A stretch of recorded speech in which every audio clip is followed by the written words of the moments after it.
Hi there, this is the E4 FA training video number 4, specifically talking about copyright checking and recording. Alright, this is a fairly simple process, though it takes a lot of judgment calls, so it's going to just simply take a lot of practice to conquer this particular part of the file acquisition. Don't be afraid to ask questions of your supervisor. It's always better in this particular thing, copyright checking, to ask more questions rather than less, because ultimately E4 we build our business on public domain works. And what that means is that we build our business on works that have been out of copyright. So after the year, before the year 1933, if the work is older than that year, then a copyright cannot be claimed on the work.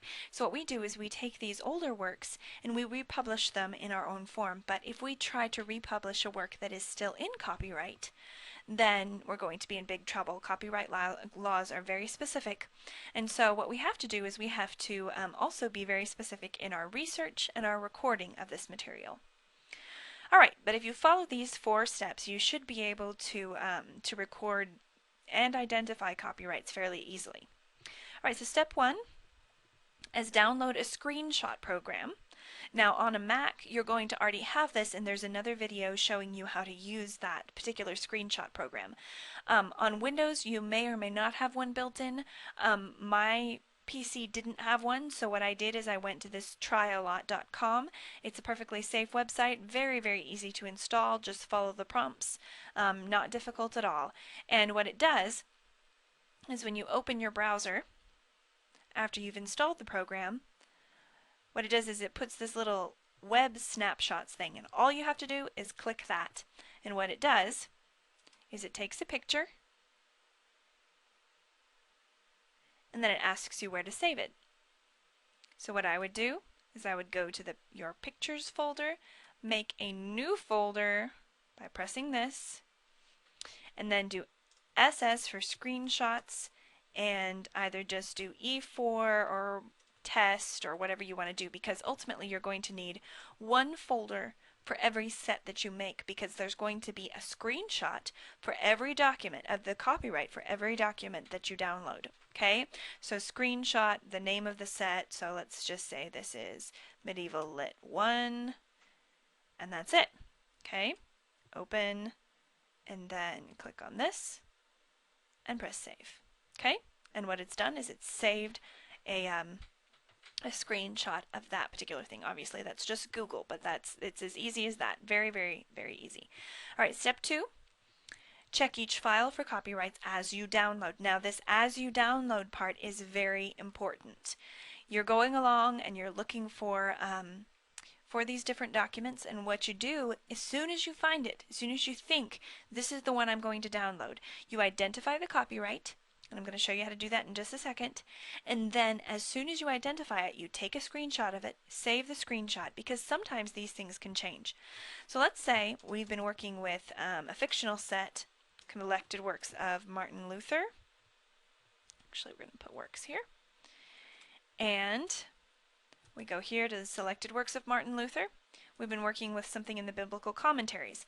Alright, so if I wanted to find the information about the copyright for each work, and it has to be done for each work, not just for each website. Sometimes the copyright material will be different within a website. Alright, so first thing I see here, Grand Rapids, Michigan, Zondervan Publishing House, 1949. Not a good sign. What did I say the year was for the cutoff date? 1933. So officially, unless I know differently, this is copyrighted. Okay? But this is where experience comes in, because actually, instead of just accepting that, I page down and look at the bottom. This is another helpful place for finding copyright information. This text was prepared by Laura Holter for Project Wittenberg by Robert E. Smith and is in the public domain. An explicit statement, even though it was published after the 1933 cutoff date, it is still able to be used. So what we do is we come up here. I'm pretty sure I want to use this document, so I take a web snapshot. We're already in my correct folder. We're pretending. And so what we do is save it this way. SS for screenshot, and then we do Luther Martin, and then this one is Galatians commentary, and then what is this is ICLNet, because we need to say where it came from, iclnet.org, and then when we download it. The when is important because these copyrights can change, sometimes day to day, because somebody will make a mistake or something like that. So, but what we need to know is when you downloaded that work, that there was no copyright on it, because we cannot be sued if there is evidence that there was no copyright on a work when we downloaded it. Okay, that's why this is important. Now, let's take a site like Gutenberg.org. It's a little bit harder to find the information for copyrights. So I'm going to show you what happens when you can't find information on copyrights. Depends on how you get there. Now if you just click on one of these, let's just click on any of these. Okay, let's look down here. Bibliographic record. Oh, there it is. Not copyrighted in the United States. Very easy. Just do a web snapshot. Remember how to title it. D. Luther Martin. I'm sorry, SS Luther Martin. Screenshot Luther Martin. Commentary on Genesis. And then Gutenberg.org. And when did we download it? And save. Okay, there we go. We have two snapshots of these different copyrights. So we now have proof that we can use both of those things. As you can see, usually copyright information is fairly easy to find. If you can't find any copyright information, I'm going to show you some different places to look.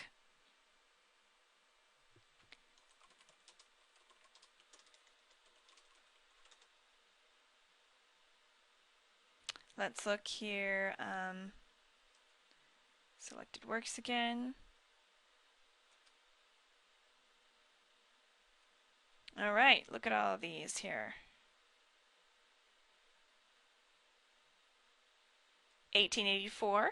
Look for dates. That's the last date that we see, 1885. There we go, St. Louis. Those are the publication dates.